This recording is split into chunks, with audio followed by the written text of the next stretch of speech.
देखिए, कमल प्रभा देवी सिर्फ एक ये डिप्टी सीएम जिष्णुदेव वर्मा के माताश्री थे ऐसा नहीं है, वो तो सत्य है।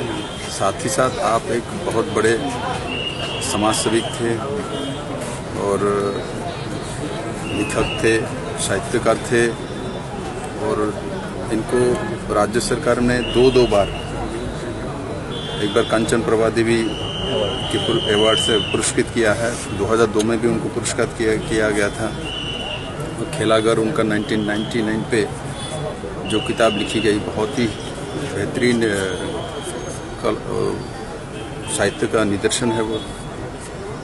तो आज हमारे बीच में आप नहीं है तो इसका क्षति तो हम पूरा नहीं कर सकते।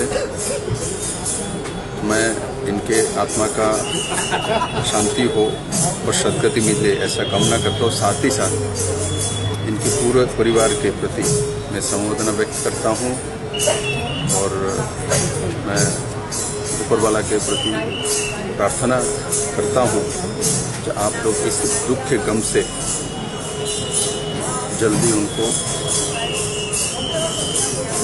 निस्तार मिलने का रास्ता मिले और हम सब मिलके वही ऊपर वाला को प्रार्थना करेंगे तो उनके आत्मा को शांति मिले और साथ ही साथ आदरणीय जिष्णुदेव वर्मा महोदय को शक्ति मिले जो वो इस गम की समय को